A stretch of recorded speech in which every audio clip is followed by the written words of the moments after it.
पहला में दया मांगिए, दूसरा में चर्चा कीजिए, तीसरा में 108 बार नमः शिवाय से प्रणाम कीजिए और ढोंगी से बचिए। साहब का दिया हुआ वचन का श्री गुरु के निभाइए। चरणों में प्रणाम, आदि शक्ति माँ भगवती के प्रणाम, हरेंद्र भैया आनंद लीलम दीदी के प्रणाम, साथ साथ देशवासी गुरु भाई गुरु बहना के चरणों के प्रणाम। मेरा प्रणाम स्वीकार कीजिए। देखिए गुरु भाई गुरु बहना, हम लोग ऐसा गुरु के पकड़े हैं, ऐसा गुरु के पकड़े हैं कि जौन गुरु की हम लोग का चलने का, बोलने का 50, 100, 1000, 5000, 10,000 आदमी के बीच में बोलने का हम लोग का औकात नहीं था कि हम लोग बोलेंगे। लेकिन आज घर में कर कन्या से कन्या, बहुरिया से बहुरिया, आज आदमी के 100, 500, 1000 का भीड़ में चर्चा कर सकती है, बोल सकती है। तो देखिए गुरु में दया बहुत है, बहुत अनुभूतियाँ है। आज गुरु में दया नहीं रहता ना भाई बहन, तो आज लोग संसार में हर घर में सुनने के लिए मिल रहा है कि बड़ी गुरु में दया है।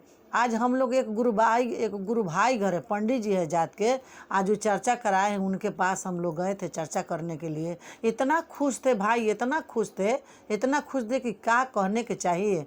आज उनको गुरु दया दिए हैं, उनको अनुभूतियाँ मिला है, उनको महादेव पर विश्वास अटल है कि नहीं हमारे शिव गुरु हैं, आती के गुरु हैं, हमार नहीं पूरा संसार का है, संसार नहीं पूरा विश्व के गुरु हैं।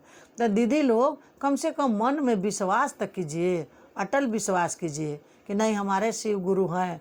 और हम लोग कहाला सुनना में पड़ जाते हैं, कोई जाता है हाई फाई में जाता है तो कहता है कि हम वरिष्ठ गुरु भाई हैं, ठीक, हम वरिष्ठ गुरु भाई हैं।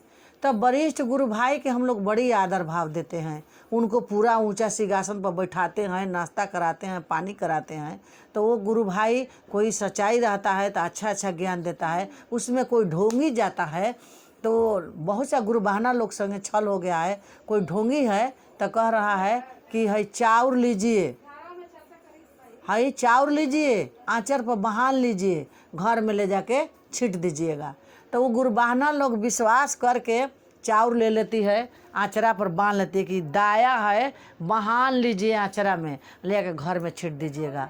तो देखिए गुरु भाई गुरु बहना लोग, हो सकता है कि भगवान नहीं हमको दया दे सकते हैं तो कोई गुरु भाई ओझा गुनी बन करके और हमको चाउर दे करके इसमें आशीर्वाद देंगे तो हमको आशीर्वाद मिल जाएगा। इतना मूर्ख बनने के काम नहीं है दीदी लोग, कम से कम संसार में घूम रही हैं तो अपने दिमाग में बुद्धि रखिए कि उसको चाउर आंचरा में हम बांधेंगे तो हमको दया मिल जाएगा। कि दया तो हमारे भगवान हल पर देने खातिर हर घड़ी हर पल में हमारे महादेव तैयार हैं। हमको ज्ञान नहीं है दया मांगने के लिए, हमको फुर्सत नहीं मिलता है कि हम महादेव के थोड़ा नमः शिवाय कर लें, थोड़ा दया मांग लें, थोड़ा 2-4 बात गुरु के बारे में किसी से बतिया लें। हम अपने पारिवारिक उलझन में फंसा रहते हैं। तो भैया दीदी लोग, बहुत गुरु में दया है, बहुत अनुभूतियाँ है। हम तो कहेंगे कि आप लोग मान जान के देखिए और किसी ढोंगी के फेरा में मत पड़िए, किसी के दिया हुआ अक्षत आचरा में मत बांधिए। बहुत सा गुरु बहना हमारे पास फ़ोन करके बोली कि दीदी हम चर्चा में गए थे, गुरु भाई वरिष्ठ गुरु भाई थे और हमको दाना दिए और आचरा में बांध के बोले कि घर में ले जाके छीट दीजिएगा, और घर में छीटते छीटते हमारा घर ऐसा ऐसा परेशानी बढ़ गया। बताइए किस पर विश्वास करेंगे।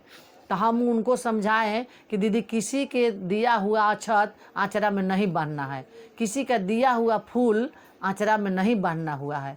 आप लोग केवल अपने महादेव पर विश्वास कीजिए, पहला में दया मांगिए, दूसरा में चर्चा कीजिए, तीसरा में 108 बार नमः शिवाय से प्रणाम कीजिए और ढोंगी से बचिए। साहब का दिया हुआ वचन का निभाइए, उसको दिल में बसाइए। बहुत सा गुरु भाई गुरु बहना के भी सत्य पर चल रहे हैं, लोगों के समझा रहे हैं, और लोग अपने मान जान होके खातिर हरेंद्र बनने के लिए लोग अपना जादूगिरी शुरू कर चुके हैं और करते हैं, कर रहे हैं। तो यह मेरा हाथ जोड़ी है कि ढोंगी बाबा ले आप लोग बचने का प्रयास कीजिए, कोशिश कीजिए। ढोंगी बाबा के फेरा में मत पड़िए कि फूल देंगे तो हमारे घर में धन हो जाएगा, चाउर देंगे तो हमारे घर का भूत भाग जाएगा, ये बात नहीं है। तो यही कह के मैं अपना चर्चा गुरु के चरण में रख रहे हैं और सभी गुरु भाई गुरु बहना के चरणों के